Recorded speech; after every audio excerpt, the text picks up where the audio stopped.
what's up guys? Welcome back. Raccoon MMA, here we go. So UFC 296 is just around the corner, which is great. It's on Saturday, it's Thursday as I'm recording this. So, it's time for me to do what everybody does, give you my picks, tell you how it's going to happen, my confidence, things like that. This will try and be a quick video because we're doing the prelims and the main card for this one. Luckily a fight's just been removed, so it's going to make the video a bit shorter. But yeah, so that's what's going on. So let's just start out with the MMA culpa, right? Pick accuracy, method accuracy. So in total, on this channel, I have picked 11 fights. I have gotten 8 of them correct with 1 no contest. So bringing that down to out of 10 fights that went some way, I got 8 of them correct, which gives me an 80% pick accuracy. Of those 8 fights, 3/4 of them, that is, 6 out of 8, I have correctly guessed how they're going to end. So I know what I'm talking about, at least to some extent.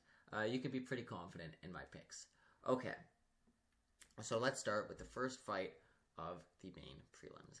King Casey O'Neill versus Ariane Lipski, the Queen of Violence. This is going to be a good fight, I think, right?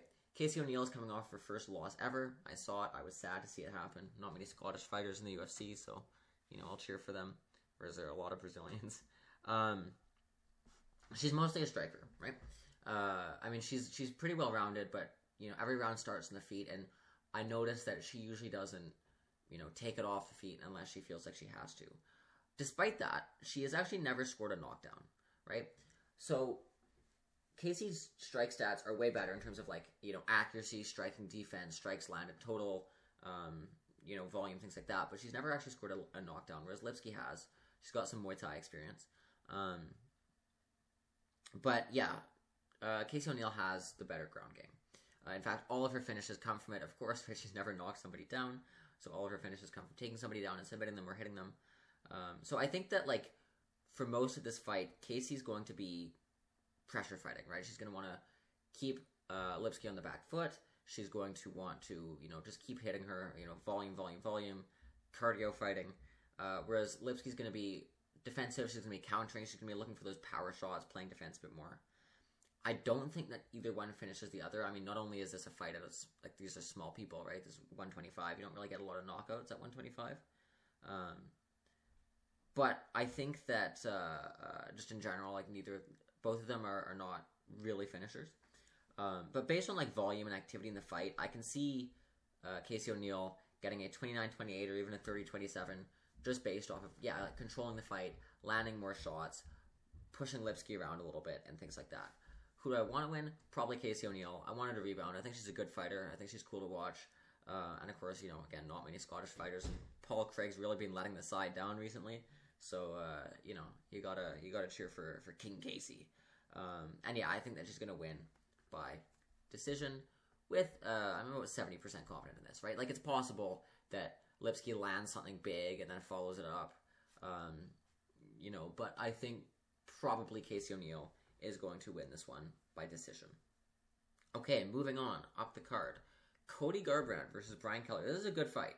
Obviously the main character of this fight is Cody Garbrandt. He is the former bantamweight champion. He's coming off of his first win since he won that championship. I think it's a 4 or 5 fight skid. Whereas Kelleher is coming off of 2 straight losses by submission, right? Neither of these guys are ranked. And his 2 latest wins were actually both by decision, despite being a bit of a wrestler, a bit of a grappler. I mean, you can see it in his build, but also that's how he wins most of his fights throughout his career. He's 36, right? So especially at a small weight class at that age, you start to slow down. But still, he's got good jiu-jitsu. He's got some all-right wins. And he's big for bantamweight. He used to compete at featherweight as well. And Garbrandt has actually, as I mentioned, just stopped that horrific skid he was on after losing his belt to TJ Dillashaw. Everyone always makes the joke that for one night, Cody Garbrandt was the best fighter on the planet because he looked great against Dominic Cruz, and then he just stopped being good forever. But he's got his first win now, right? So, stats-wise, this is a stylistic mismatch in a sense, right? Stats-wise, Garbrandt is a striker, Kelleher is a grappler, right? And a wrestler. So, Cody's going to want to stay on the feet because he's a knockout artist. Keller's going to want to take it to the ground and submit him, right? But Cody has really, really good takedown defense. I think it's like 70% or something like that. Like really, really good. You know, obviously the Cody that fought Dominic Cruz would win this fight. And I think that, you know, maybe with his confidence back, he's going to be able to do something here. And actually, I'm going to say he's going to knock Keller out early. Like, he's going to tag him within the first 30 seconds and follow it up. That's, like, kind of out there, but I think that this is going to happen. If he doesn't, Keller does have a chance to just, with wrestling, like, wear him down, beat him by decision. But I think that, yeah, like, Garbrandt's going to come out here confident. He's going to come out here, you know, energetic, and he's going to tag him. He's going to follow it up. He's going to win. So, who do I want? I don't really care. Like, I don't think I've ever seen a Keller fight before, and I don't really care about Cody Garbrandt, honestly. I have no emotions for this guy. I think Cody's going to win by knockout or TKO. And I'm about 65% confident in it. Again, I think Keller has a very easy way to win, but I don't think that he will. Okay, moving on, up the card. Irene Aldana versus Karol Rosa. I think this is going to be a really good fight. I think this is going to be one of the best fights of the night. And I'm also very, very confident that Irene Aldana wins this fight. So she's coming off of a very, very, very poor performance against Amanda Nunes, right? In Nunes' retirement fight. She got 10-8'd, I think, in 3 rounds, maybe, on some judges' scorecards. Certainly 2. And I was eating my shoe after that fight because I thought she was going to win. Because of how much I believe in her as a fighter. And I still believe in her. I think she fought scared. I think that she, you know, just didn't fight the way that I know that she can. Because her striking is just incredible. It's beautiful, right? Like, she's powerful, she's dynamic, she's creative. She uses her length really, really well. Like, she's a very long fighter. My one criticism that she had of her is that she absorbs a lot more strikes than she lands. But I do suspect that those stats are skewed by the Nunes fight. Because she basically didn't throw in that fight, right? In the 5th round, I think it was like 70 strikes that Nunes landed versus 17 that Aldana landed. But she's not fighting Amanda Nunes. She's fighting Karol Rosa. And, of course, I respect anybody who's in the UFC, anybody who fights, like, of course. But Rosa is not the best fighter in the world. I don't really know how else to put it, right? Like, she hasn't put 2 wins together since 2021, right? It's been like win, loss, win, loss.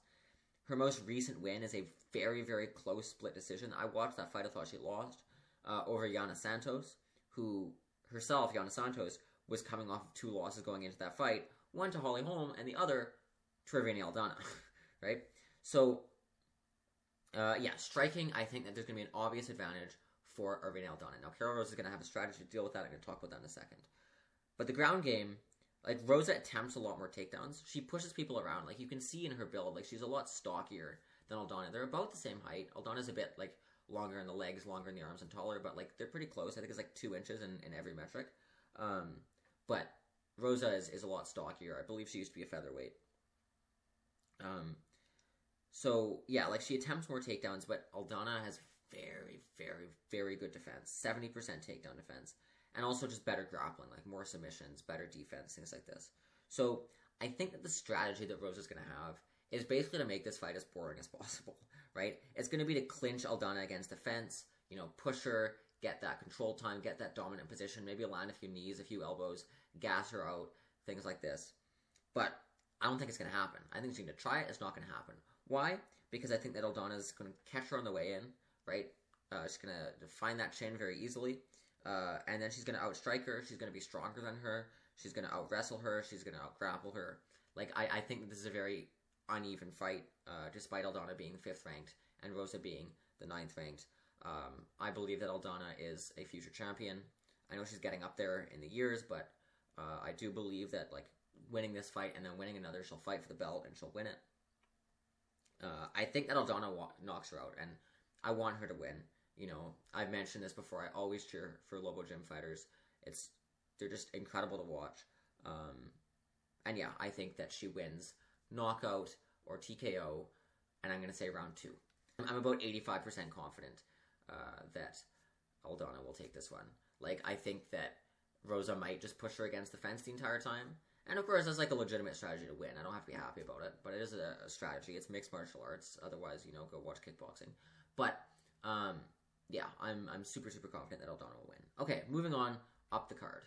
Josh Emmett versus Bryce Mitchell. Good fight. I suspect that this will end up on the main card by the time this video comes out, but I'm doing it early. Ian Gary has just pulled out because he prefers to watch from the sidelines. And so Gary versus Luque is off, and I don't think they're going to find a replacement for Luque, and even if they do, it's probably going to get switched with this one on the prelims. Okay, I want Josh Emmett to win this one, obviously. I think it's his retirement fight, but even in any case, he's a good guy, he's a fun fighter, and he's on a bit of a skid right now. But I don't think he will. Bryce Mitchell has been getting a lot stronger. I think he's going to be able to wrestle Josh Emmett. He might even be able to submit him. Mitchell has really, really good strike defense. He's not the best in terms of offensive striking, but his strike defense is really good. People don't really land a lot on him. And so yeah, I think that he's going to take him down. He's going to submit him, just like that. The caveat is that if Emmett can defend in the first round and maybe the first 1 or 2 minutes of the second, his gas tank might beat Bryce Mitchell's, because Bryce is taking this fight on very short notice, right? I think it's 2 weeks that he's taking this on. Get pulled out 2 weeks, 3 weeks ago, so it's pretty short notice for Bryce Mitchell. And usually the first thing that you notice with fighters that come in like that is that their gas tank fails. So yeah, I think that this fight, Emmett has a way to win, but I think that Bryce Mitchell does win. So I think that Bryce Mitchell's going to win, even though I want Josh Emmett to win. I'm about 55% confident in this, though, because I do think that with that short notice fight, wrestling is probably the most tiring of the three main types of martial arts that you mix, right? So I think that it is quite possible that Emmett just outlasts Mitchell in the cardio department and wins the fight that way. If Emmett wins, it's by decision. If Mitchell wins, it's by submission. Okay, moving on up the card. Tony Ferguson versus Paddy Pimblett. This is the one everyone's talking about, right? This one's interesting. It's very interesting. Almost every one of Paddy's stats is better than any one of Tony's at this moment. Tony Ferguson is on this 6-fight losing skid. Longest losing streak in lightweight history. A lot of people are very sad for him. I never really cared for him all that much. I think he's a cool fighter, but he was never one of my favorites or anything like that. But it is too bad. And I think that the general opinion on Tony Ferguson is that he's in some sort of major decline, right? That he is getting worse. And obviously he's in some level of decline. He's 39 and he hasn't won a fight in years and 6 fights in a row and things like that. But I don't think that he's really getting worse in so much as the sport is getting better. I think the sport has just kind of passed him by, unfortunately for Tony, right? I think he fights every fight the same. And obviously, some of his stats are going down. Obviously, you put this 39-year-old Tony Ferguson in against Conor McGregor after he won the lightweight title, and Conor would probably win. Even though you take prime Tony Ferguson, you put him against Conor, and obviously prime Tony Ferguson obliterates him, right? But, I think that it's less that and more that, he doesn't really adapt with the sport, right? So, for example, and he doesn't adapt when he makes mistakes, right? So he keeps his arms down in every fight, for example, and this used to work for him. But now he's just constantly getting outstruck. Gaethje finished him with jabs. Diaz was able to work him to the head. Bobby Green was able to hit him in the head a lot. Chandler landed that absolutely BS front kick to the chin. He soccer kicked Tony Ferguson's head into the stratosphere. But he still doesn't change that, right? Every time this happens, he still comes out and fights with his hands low to give him that striking edge. Because that's just the way he's always fought. And that's the way, that used to work for him. So I think that, he's probably set in his ways enough that, someone new and fresh like Paddy, who adapts and who changes and who gets better, is probably going to be able to adapt to him, right? Especially, when you're doing things like watching tape and things like that, and then the Tony Ferguson that you're fighting is the same Tony Ferguson that you've been watching your whole life. I think that gives the younger guy, in this case Paddy, a pretty big advantage, right? Also, usually the guys he fights are a lot smaller than him, right? Usually he has a pretty big reach advantage. Paddy isn't smaller than him, right? Again, it's maybe 1 or 2 inches in every metric. And you see how wide Paddy is, right? He's thicker, even in the fights. And so I think that Paddy will be stronger than him, maybe, if not stronger than him, strong enough, and he can just wrestle him. I don't think he finds the submission, though. I think that this is going to be Tony Ferguson's first fight in a while where he doesn't get finished, but I think that he is going to lose by decision to Paddy Pimblett. Who do I want to win this fight? I don't really care. Probably Tony, I guess, but I don't really care all that much. But I think that Paddy Pimblett is going to win this one by decision. I'm 65% confident. Tony still hits hard. He still has his moments in every fight that he's lost. He won the first round against Bobby Green. He won the first round against Michael Chandler. He had his moments against Diaz. He had his moments against Gaethje, right? But yeah, I'm pretty sure that Paddy's just going to wrestle him and lay on top of him to a decision, like Charles Oliveira did. Okay, next, Shavkat versus Wonderboy. This is a good fight. This is a fantastic fight. Wonderboy being one of the most creative and dynamic strikers on the planet, and Shavkat being Shavkat. Scary guy. 17 fights, 17 wins, 17 finishes. Bit of a submission guy. Everyone always kind of assumes that these fighters from the Ruski Mir, the ex-Soviet Union, are all super wrestling heavy, and they're not ready when they're able to strike. You see this with Islam Makhachev, and you see this with Shavkat too, because he's a good striker. He's got about an even, I think it's 8 and 9, one way or the other, I don't remember, knockouts and submissions, right? So Shavkat's super well balanced. His last fight, he won by submission, and his fight before that, he won by submission, but before that, he won a fight by knockout, right? So, yeah, obviously too, every round does start on the feet, and this is where Wonderboy is best, right? He's always able to hit you where you're not expecting it. He's got great counters for everything. You'll walk forward and all of a sudden his leg has somehow dug its way under your armpit and is the worst liver shot you ever taken in your life.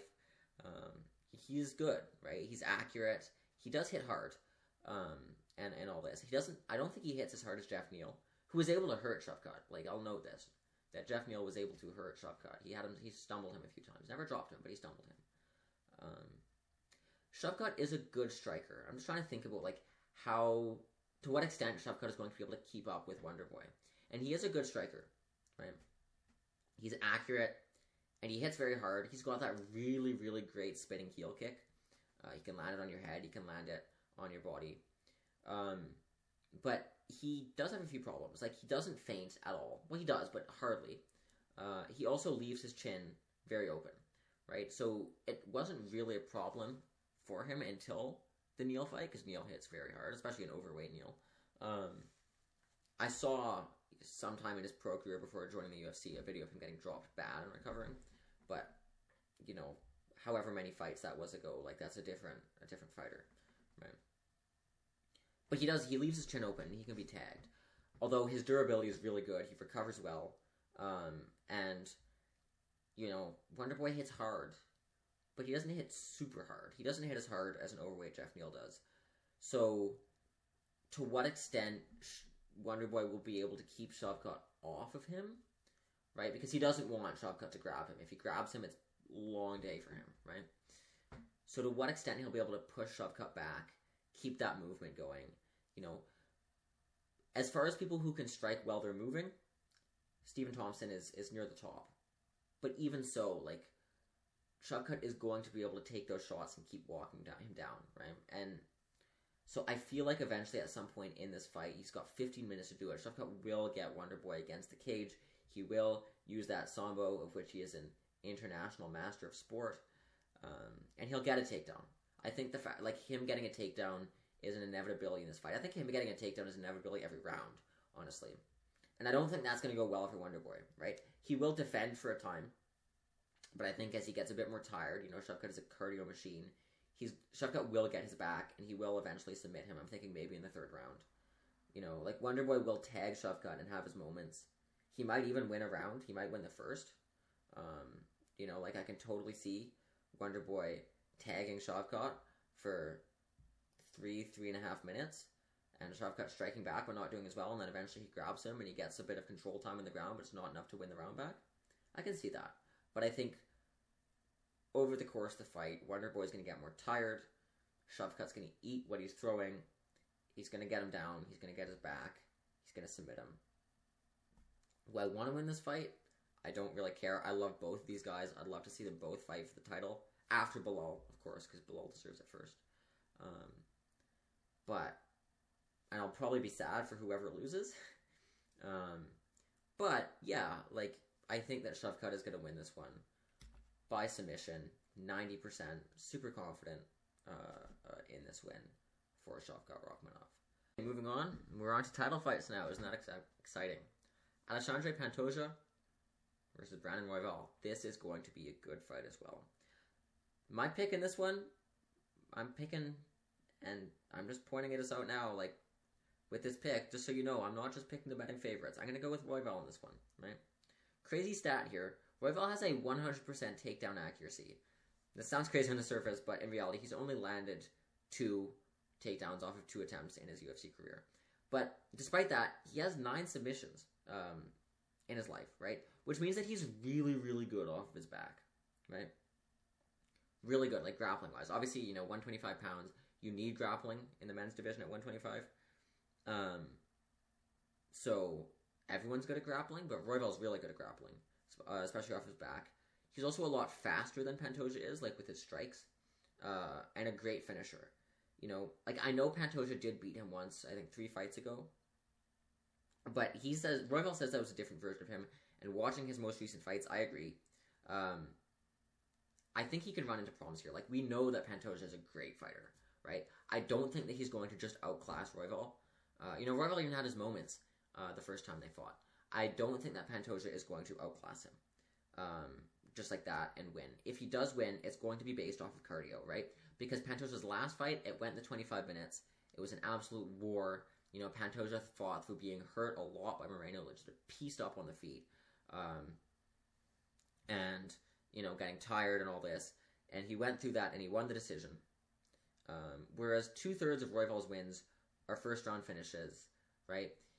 He's hardly ever, he's only gone 3 rounds in the UFC once, let alone 5 rounds, right?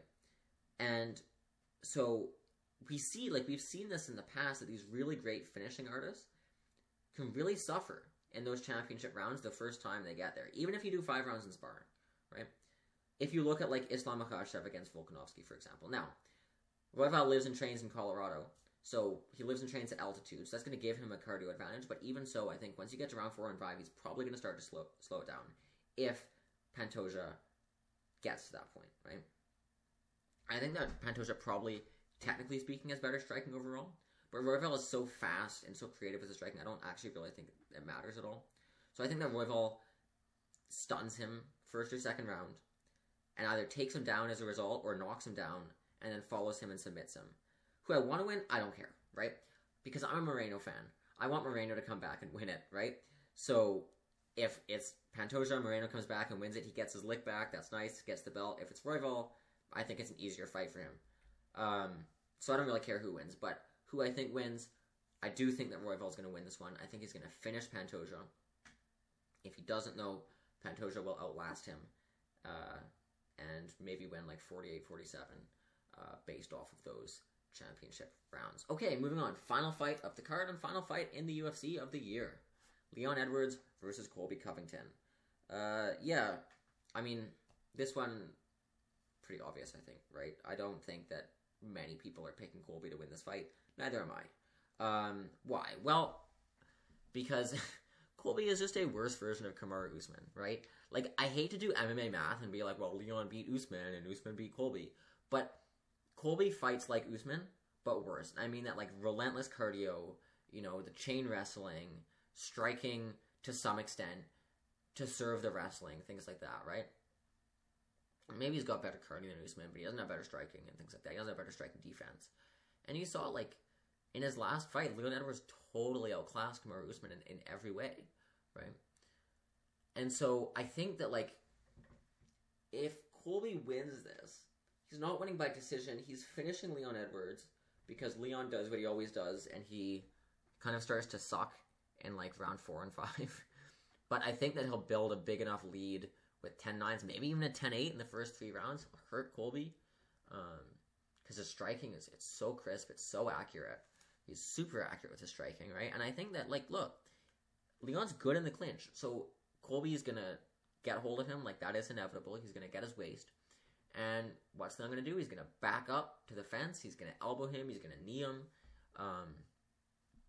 Will Colby's cardio hold up? Probably, but he's gonna take a lot of damage, and I can see Leon Edwards winning by decision here. But I also, like, the thing is, like, when you talk about cardio, like, everyone talks about, like, the Covington and conditioning, right? Everyone talks about how Colby is going to be, like, 100% at the beginning of the fight and 80% at the end of it. That he's, like, super, super good at just, like, keeping that relentless pressure that's going to demoralize you and blah, blah, blah. But, like, he hasn't fought in 2 years. Like, it will be... I was listening to Helwani the other day. I think he said 21 months it will be since Colby's last fought when he steps into that cage, right? 21 months. That's almost 2 years off, right? So, like, that type of layoff is going to wreak havoc with your cardio, right? It's going to wreak havoc. Like, 'cause even if you're sparring 5 rounds, it's not like fighting for 5 rounds, right? Even if you're sparring for 10 rounds, it's not like fighting for 5 rounds, right? And so you look at, like, guys with great cardio who succeed off of their great cardio and their sort of durability. It's people like, you know, if you look at, like, Sean Strickland, like, yeah, this guy spars a lot, and maybe Colby's sparring as much as Sean Strickland, but he's not fighting as much as Sean Strickland, who fights, you know, 3-4 times a year, right? And the way to get your cardio up is to fight a lot, because it's not just like, oh, you need that experience in the ring, but it's like, you need to be calm in there, right? Which you're not going to be as calm if you're coming in off a layoff. You need to not, like, make stupid movements that waste your energy, which you're not going to do if you've not been in there, right? Like, you need that, like, ring rust is a real thing. It doesn't just affect how smart you are in the sense of, like, you know, your fight IQ in terms of, you know, what move you're going to do now and how do you cut off the ring and things like that. It also affects, like, how much energy you waste. And I think that Colby's going to be wasting a lot more energy than he would have been wasting a while ago, right? When he was fighting a lot, you know, Robbie Lawler fight and things like that. And also, I mean, he's not beat anybody on Leon Edwards' level ever. I'll just say that, but also specifically, like, recent times, he's not really beat anybody good. Like, old Jorge Masvidal 2 years ago, not great. And then what, like, losing to Kamaru Usman, right? And then old Tyron Woodley. Like, the fact that we're talking about Colby Covington's, like, recent fights being against Tyron Woodley, when Tyron Woodley since then has, like, made a laughingstock for himself by getting knocked out in boxing by Jake Paul twice. It's just, like, I think that Colby has been out of it for too long. That, like, even best case scenario for him, he wouldn't win. Probably. Like, best case scenario would be a harder fight for Leon, but I don't think that this is going to be Colby at his best. He's getting older. He's been out of it for 2 years. His cardio is not going to be there. His fight IQ is not going to be as good as it was. You know, like, yeah, he's tough. He'll probably eat everything that Leon hits him with, because we know that he's tough. But I don't think that he's going to have what it takes to actually get Leon out of there, to dominate him or to finish him, unless Leon starts fighting stupid in rounds 4 or 5, which he might, but I don't think he will. So, yeah, I'm pretty confident. I'm putting it between 70 and 75% Leon Edwards to win and still, you know, remain the UFC welterweight champion. So, thank you all for watching. Please do like and subscribe if you like this video. You know, I'm more normal than anybody else in this space. I'm a nice guy. I don't talk down on fighters that I don't like and things like that. All right. I hope you guys have a great time watching on Saturday. Thank you so much for giving me a little bit of your time today. And have a great weekend. And I'll see you later.